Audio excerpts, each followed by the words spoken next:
My beloved child, this is not an abrupt intrusion. It is a sacred invitation, like the bell that opens the first bar of a new song in your journey. You may hesitate, for your heart has too often tasted the silence of others. Yet try this once to hold your silence for me. It is in that stillness that you will begin to see things you have never seen clearly before. I want you to know that when I say, "You were not accepted," I am not pronouncing a sentence, nor am I condemning you. I am sending you a guiding signal. Like a lighthouse in the dark, its beam does not judge the night. It only shows the ship where it stands. The not accepted you have experienced is not a full stop, but a marker announcing the start of a new path, one that only I can lay out for you. Be honest with yourself. Deep inside, you long for a nod, a tender look, a confirming embrace. When those do not come, you feel cast aside like a guest whose name is not on the invitation list.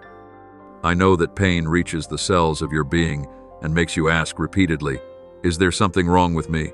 Why does what I give go unanswered?" You feel lost and bewildered, like someone standing at an intersection without signposts. That is why I must speak today. Listen closely, my child. I do not speak to expose your wound, but to help you see that this wound is not your end. When you are rejected, when your voice is swallowed by silence, when your efforts are dismissed, that is only the front side of the medal. The reverse, the side I want you to see, is the reminder that your true identity is never measured by the gaze of the world. What others call not accepted is in fact confirmation that you are walking a route beyond human comprehension. I understand that this can be hard to believe. When the whole world turns its back, how can you think that this is an expression of love? But imagine a closed door. The one outside may feel rejected, excluded.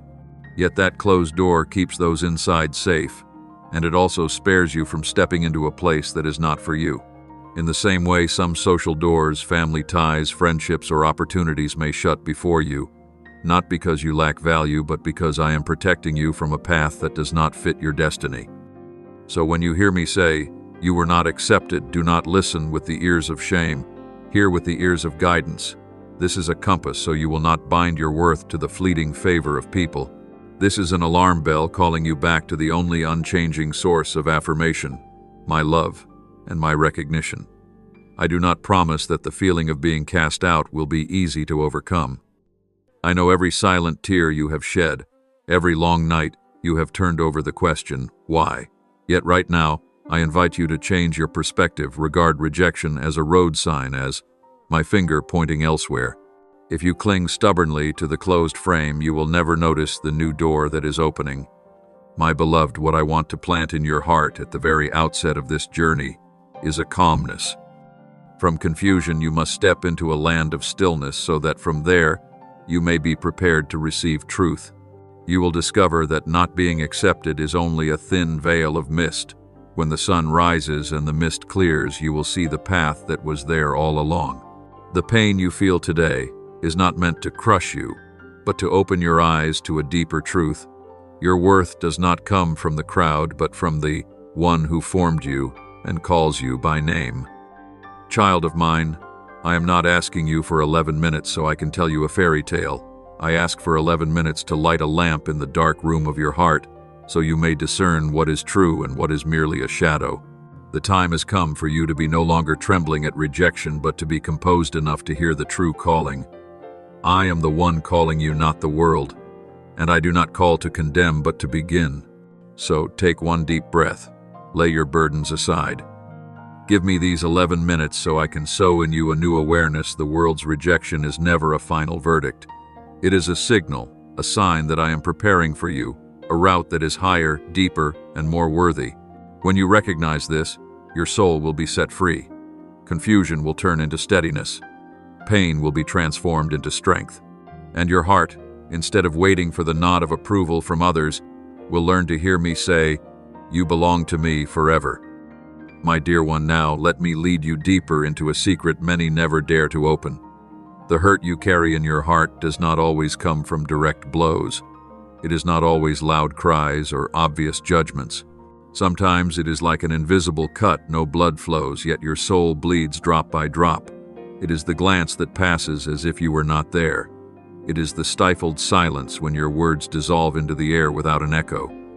It is the moment you pour out your whole heart, and receive only turned shoulders in return. That cut does not appear visibly, yet it leaves a real scar. You may ask, why does indifference hurt so much? Why does a careless shake of the head strike so deep into my heart? My child, it is because you were made to connect, to give and receive love, to reflect my image in how you are known and cherished. When that natural longing is denied, your soul feels severed from its life source. It is not merely being sidelined, it is an emptiness that is hard to name. I want you to understand there is a difference between the feelings you experience and their true origin. The feelings are real pain, loneliness, the choking sob in the night. They are all genuine. Never belittle those emotions. Never force yourself to pretend they do not exist. You are not weak when you weep. You are not lacking in faith when you admit your pain. Honesty about your feelings is the first step toward healing. But be clear, the pain is real, while its root is not a defect in your being. People may turn away not because you are unlovable, but because of limits within them that prevent them from perceiving your worth. Some are clouded by envy, some are hindered by fear, some simply lack the maturity to receive you as you are. When they reject you, they reveal a crack in their own soul, not a flaw in yours. Like a dusty, tarnished mirror that cannot reflect light, their limitation prevents them from seeing the preciousness I placed within you. But remember, a dim mirror does not make the light less bright. It only obscures it for a time. My child, do not let that invisible cut become a sentence against your person. Do not let a cold glance turn into the conclusion, I am worthless. Do not allow accidental silence to become the loudest voice in your mind. Those things are only reactions to the limitations of others. Your true value never wavers. It is not wounded by neglect. It does not vanish because someone fails to acknowledge you. Imagine you hold a rare jewel in your hand. If someone fails to recognize its value, the jewel remains, jewel still radiant, still precious. Their blindness does not turn the gem into a pebble. Likewise, you remain the masterpiece I shaped, regardless of whether the eyes of the world notice. Do not let indifferent looks cut into your identity. Do not let apathy carve itself into the essence of who you are. And here is the affirmation I give you, a theological salve anointing the invisible cut I see, I know, I cherish. I see every tear you have not yet allowed to fall. I know the pain you dare not speak to anyone. I cherish your worth even when the whole world turns its back. These words are not empty cliches. They are living truth. They are sacred medicine, powerful enough to close the wound you thought would never heal.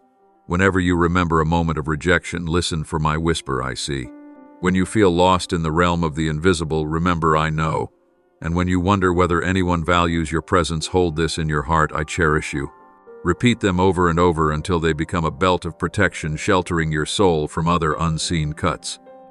My child, the invisible wound may make you feel as if you are dissolving into darkness. But the truth is, it reveals an opportunity for you to learn to distinguish between true worth and its distorted reflection through others' eyes. An opportunity to build your identity on solid rock, not on the shifting sand of public opinion. The wound is not meant to destroy you, but to make you sturdier, keener, and clear about the source of your life. Never think that I abandon you in those moments. It is precisely when you feel invisible that I am nearer than ever. When others turn away, I turn my face toward you. When others are silent, I still call your name. When others despise, I hold you as a treasure. So do not let the invisible cut end your faith. Let it become a mark that reminds you, you belong to me. You are accepted by me. You are loved by me. Now, engrave this in your heart. Your emotions are real, but their cause is not a condemnation of your being. Do not take upon yourself a judgment that others have no right to give. You are not the product of rejection. You are the result of an eternal love.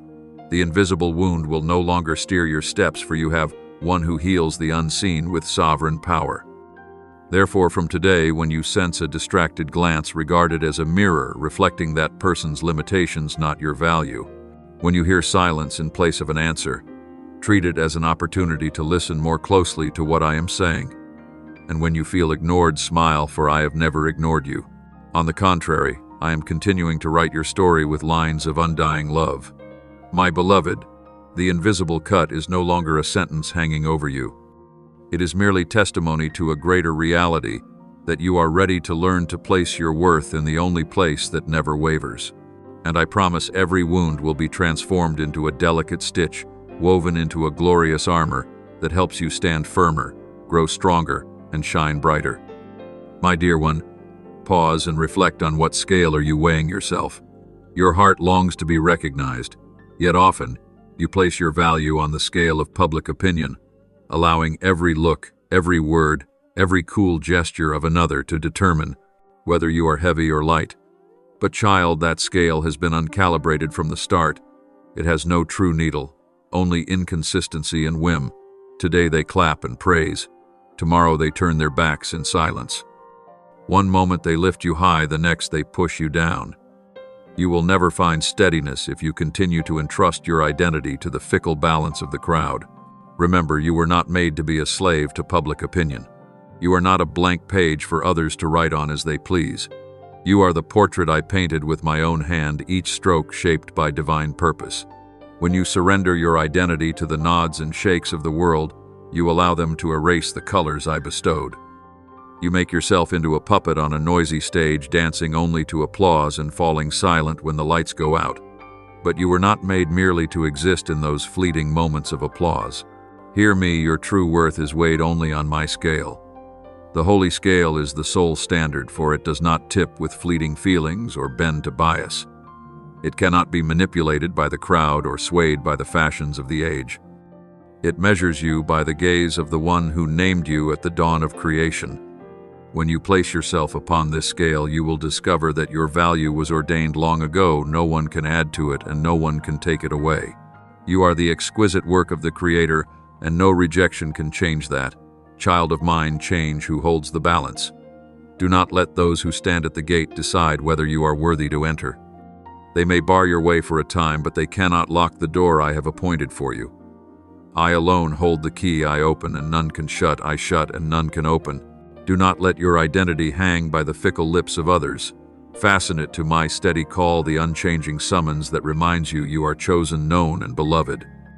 You often look to the auditorium where light falls, and others sit in the lower rows quietly watching and imagine their applause to be the only certification that matters. But beloved, the auditorium is not the source of your calling. Calling does not come from the many, but from the source. It is I, not the audience, who gave you your voice, your vocation, and the wings to fly. If you sing only for applause, you will never sing the fullness of your soul. But if you sing for me, singing from the heart, then even in silence that song will touch eternity. Dear one, shift your axis. Stop seeking affirmation from the auditorium and begin seeking affirmation from the source. You will notice the difference immediately. Approval from the world is temporary, fragile, changing with every breath. But my affirmation endures, is steadfast and immutable.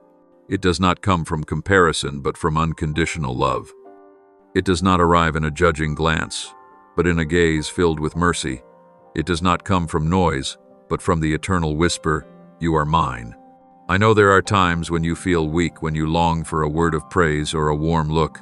I do not blame you, for you were made to crave recognition. Yet I want you to understand that such longing is only fully satisfied when you return to the source. If you chase public opinion, you will drink forever and never be sated. But if you drink from the well of life I give, you will thirst no more. Your identity will stand like a rock, unmoved by storms of opinion. From now on, learn to place your hand over your heart and remind yourself, I do not belong to the scales of public opinion. I belong to the holy scale. Let this truth be the line that draws you out of the snares of comparison. Whenever you feel breathless trying to please everyone, stop and remember you were not made to gratify the auditorium. You were made to live fully in the call of the one who formed you. And when you change who holds the balance, you will discover freedom. You will no longer fret when someone fails to smile at you. You will no longer be shattered when someone turns away, because you know your value is not decided in the auditorium, but determined at the throne of glory. You will walk in confidence, not because hands applaud, but because you hear my voice clearly. You are enough. You are precious. You are loved. Beloved, remember, crowds may change their minds, but I do not. An auditorium may be empty, yet I remain present. Applause may fall silent, yet my word resounds. You are my child chosen by me, and forever valuable in my sight. When you hold this truth fast, the old wounds of rejection will no longer pull you backward. You will stand firm, you will soar, and you will learn to sing to the right audience. Therefore, from this day forward, change the one who holds the scales. The scales of public opinion will always tilt, but the holy scale will always remain true. Your identity does not rest in the hands of gatekeepers, but in the hands of the one who calls you by name. Do not search for validation in the noise of the crowd. Seek it in my eternal whisper. And when you do, you will no longer walk in trembling, for you will know your worth does not waver, does not diminish, does not fade. You are accepted by me completely and forever. My beloved child, there are moments when you look back on your life and ask, why did I have to take the longer way around? Why did those I tried so hard to hold on to depart? Why did the doors I knocked on until my voice grew hoarse shut tightly before me? In those moments you feel as though you are wandering off course, as though the train of your life has derailed, as though your dreams have been indefinitely postponed. Yet I want you to hear this truth: detours are not failures. Those who leave are not losses. All of it is but a filter of destiny guiding you to the place I have already prepared. Imagine a great river. When it encounters a rock blocking its path, the waters do not stop. They bend, they turn, they seem to wander, but eventually they find their way back into the vast ocean. So it is with your detours. I know you long for a straight road, swift and unobstructed. But often it is in the winding paths where I engrave your maturity, where I teach you patience, and where I shield you from calamities you cannot yet see. Those who depart do not leave because you are unworthy, but because they are no longer part of the path I have written for you. They were stations, not destinations. Their leaving is not a verdict against you, but a refining that preserves the relationships truly aligned with your destiny. You have grieved, often before closed doors. But remember this: a closed door is not the end of the story, but the beginning of a new passageway. When one door shuts, I am opening another way for you, a way that may be longer, harder to discern, but one that leads to deeper and more worthy places. If you remain weeping at the door that will not open, you will miss the pathway I have quietly unlocked behind you. Not every rejection is a blockade. Often, it is simply redirection. Let me remind you of this truth. You do not need every door. You only need the right one I have chosen. Other doors, though they may glitter, would lead only to dead ends if you entered them. I see what your eyes cannot. That is why I allow certain doors to close, so that you do not wander into corridors that were never meant for you. You see their closing as tragedy, but in my eyes it is protection. You feel the emptiness of loss, but in my sight, it is preparation for something greater. My beloved, you must learn to trust the rhythm of my timing. People come and go, opportunities open and shut, all with purpose. Someone may enter your life only to teach you a lesson before they leave. A relationship may break so that you may grasp the depth of true love. A job may be denied so that you may be ready for a higher calling. No one enters your life by accident. No one leaves your life by chance. All is woven into the symphony I am conducting. Look to the scriptures and you will see this. Joseph was sold by his brothers. His departure from his family was not defeat, but the prelude to his rise as ruler in Egypt. Moses was rejected by Israel the first time he came to deliver them. That rejection was not the end, but the corridor that prepared him to return later with power and readiness. Even Jesus Christ, when he was despised, rejected, and crucified, was not defeated. That sacrifice was a hidden blessing, the opening of the door of salvation for all. My child, change the way you look at the detours along your path. When people leave, do not rush to conclude that you are not enough. See it as a destiny filter that keeps only those who truly belong on your long road. When a door closes, do not think everything has ended. Regard it as a signal to seek a new corridor where your calling can be expressed more fully. And when time stretches on and makes you feel delayed, remember this: my timing never errs. Every arrival and departure carries a mission. Do you know a seed sown in the wrong season will wither, but placed in its proper season it will sprout, bloom, and bear fruit? So it is with you. I will not let you flower before your season. I shelter you patiently even when you think I am withholding. What appears as delay to your eyes is preparation in mine. Each person who leaves, each opportunity that closes, every detour you walk through, all are ways I set you in the right season, the right place, the right time. Beloved, let this engraving settle in your heart. A detour is the main road in my program. Do not resent the curves. Do not fear the turns. Learn to see the blessings disguised in every event. When you understand this, you will cease lamenting the past, stop fearing the future, and begin to live fully in the present. See how Joseph, David, Moses, Esther, each of them passed through doors of rejection, yet rather than ending their stories, those rejections opened pathways for me to complete my plan. This is the unchanging pattern. Rejection is not the full stop, but the catalyst that leads you to destiny. A pit can become a springboard. Being forgotten can become a testimony. Doubt can become the beginning of a miracle. Anonymity can become the key to a great destiny. This typological map is not merely for you to admire the past, but for you to recognize that you are walking the same road. My beloved child, when you feel pushed to the margin, remember Joseph in the pit. When you feel forgotten, think of David in the fields. When you are suspected, look to Moses before his people. When you feel small and unknown, recall Esther. Believe that as I acted for them, so I will act for you. My cherished one, the pain within you is not only something to endure, it can become living capital if you manage it rightly. Remember 3 steps. I want you to hold, name the pain, hand the pain over, and use the pain. To name it is to dare to look straight at and call your feelings by their true names: sorrow, anger, hurt, abandonment. When you write them down in a prayer journal, the pain no longer hides in haze.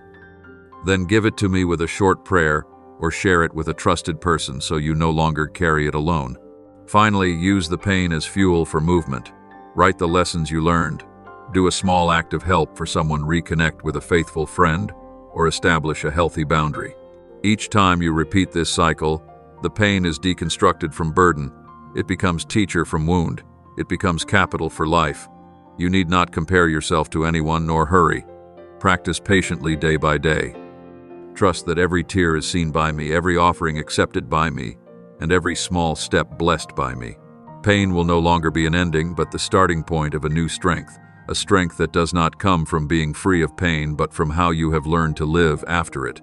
My beloved, I know your heart still holds grudges, faces that once turned away, words that hurt you, looks that made you feel less than. These are like heavy locks that imprison your soul. You have tried to move forward, yet sometimes old memories pull you back. Let me say this plainly: forgiveness is the unlocking operation. It does not erase history nor deny the wound, but it loosens the chains so you can be free to step on. Listen to me, forgiveness is not a way of saying what they did was right. Nor does forgiveness mean you must go back and allow them to wound you again. Forgiveness is an inward act, a decision to refuse the past the power to imprison you. When you clutch bitterness, you are like someone who holds the jailer's key while still complaining that they are locked in. One simple turn, the turn of forgiveness, will open the door, and you will find you can step out into the light. I know you will ask, but why must I forgive when they are the ones who were wrong? My child, forgiveness is first and foremost, not for them but for you. When you forgive, you free your own heart from its burden. You remove the invisible chains that bind your spirit. You are no longer trapped in the loop of anger and resentment. Forgiveness is like opening a window in a stuffy room. Fresh air rushes in and you can breathe in peace. Think of Joseph. When his brothers betrayed and sold him into slavery, he could easily have nourished hatred. But when the time came, he said, "You meant harm to me, but God meant it for good." Forgiveness unlocked his heart so that he would not live in bitterness, but in the service of a greater purpose. Look at David, hunted by Saul's repeated attempts on his life. Instead of revenge when the chance arose, David chose forgiveness, and that choice kept him from being swallowed by the whirlpool of hatred. Forgiveness became the key that allowed them to walk fully into their destiny. So it is for you. Every time you choose to forgive, you take the key that opens a new room of freedom. No longer will your mind replay the questions, "Why did they do that?" or "If only I had acted differently, then would things have turned out another way?" Forgiveness ends those corrosive questions. It does not erase memory, but it repositions memory from a shackle to evidence that you have become stronger. Practicing forgiveness is not always easy. Sometimes you must begin with a small prayer. Lord, I am not yet ready, but I want to forgive. Help me. I will give you strength. Sometimes you must forgive the same person again and again because the pain resurfaces. Do not see that as failure. It is training. Each time you renew the decision to forgive, you tighten the turn of the key until the day the door finally swings wide. Imagine your heart as a house full of doors. Some doors are locked because of those who have hurt you. You hold the key, yet out of fear or anger you refuse to turn it, and the rooms grow cramped and dark with no space for new life. Forgiveness is the act of opening each of those doors. When the door opens, light floods in and your heart expands, brightens, and becomes lighter. My beloved, I do not say forgiveness is easy, but believe me when I say forgiveness is the only way to prevent the past from binding you. If you keep holding on to bitterness, it will grow into chains. But if you hand it over to me through forgiveness, I will turn it into testimony of freedom. Forgiveness does not make you weak. It makes you stronger because you choose love instead of hatred. Remember, I am the one who never rejects you. I have forgiven you more times than you can count. Out of that mercy, I call you to open your heart and forgive others as well, not because they deserve it, but because you deserve freedom. Forgiveness is the unlocking action, so that you will no longer be imprisoned in darkness, but may step out to live in light, in peace, and in the purpose I have set for you. My beloved child, after all the roads you have walked, the rejections, the invisible cuts, the crooked scales, the closing doors, the winding detours, the lessons from the examples you have studied, and the unlocking work of forgiveness now here. This, the light, belongs to the path. This means every step you take, whether rough or smooth, is illumined by a light that never goes out, the light I have set upon your journey. Remember that light is not hidden in some distant destination. You must wear yourself out chasing. The light walks with you, brightening each small step and guiding you through every day. You do not need to wait until everyone recognizes you, until conditions are perfect, or until every dream has come true before you move. The light is already there, right beneath your feet, illuminating the steps you need to take today. Each day, every choice, every small action falls within that beam of light if you continue to trust and follow. My child, there are moments when you think you must strain to keep the light from going out. The truth is this: the light does not come from you. The light comes from me, and I never extinguish it. Therefore, even when you feel exhausted, the light continues to shine. It is like a street lamp in the night. It does not depend on the walker's feelings or strength, yet faithfully casts its glow so long as the person keeps walking. You only need to believe that the light is real and to walk within the brightness I have already prepared. Think again of those in the scriptures whom we have watched together. Joseph saw only a pit, yet the light was there guiding him to the storehouses of Egypt. David was forgotten out in the fields, yet the light remained leading him to the throne. Moses trembled before doubt, yet the light stood opening a way through the Red Sea. Esther was once an unknown maiden, yet the light placed her in the right place at the right time. And my son Jesus, the light did not go out even upon the cross, and through that the world received the chance for salvation. All of these testify to one truth: the light always belongs to the path, and never abandons the one who walks it. Beloved, precisely because the light walks with you, you need not fear the darkness. Even if the world turns its back, even if other people's words wound you, even if past memories make you tremble, that light faithfully shines for you.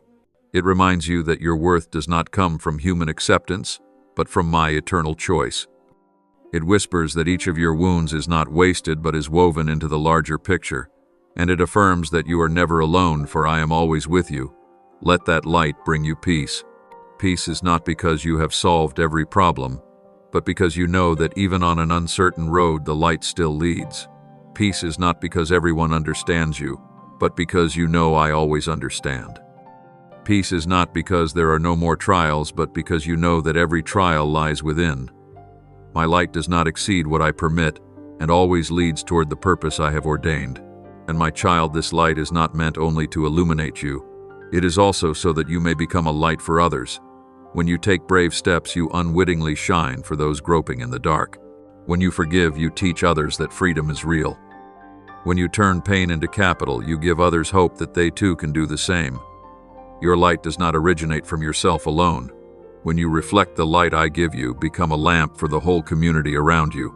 My beloved, close this 8-part journey with one decision to live in the light regardless of the world's rejection. You do not need applause to know your worth. You do not need every door to open to know you have a future. You do not need everyone to stay to know you are not alone. As long as you walk in the light, I grant you will not lose your way. This ending is not a full stop but an open door. The road ahead remains and the light waits. You may yet meet more twists, indifferent glances, and closed doors. But now you know none of those things determine your value. They are merely roadside scenery. Your worth comes from me, and your light belongs to the very path you walk with me. So, my beloved child, lift up your head and step forward. Carry the lessons of your wounds, hold the key of forgiveness in your hand, and let the light guide you. You no longer need to fear rejection, for I never reject you. You no longer need to worry about being invisible, for I always see you. You no longer need to wait for validation from the audience, for I have already called your name. Thank you for listening to this message. Know that you are not merely an audience member. You are one chosen to live daily in the presence of God's Word. Don't forget to subscribe and turn on the notification bell so you won't miss any sacred messages. Amen.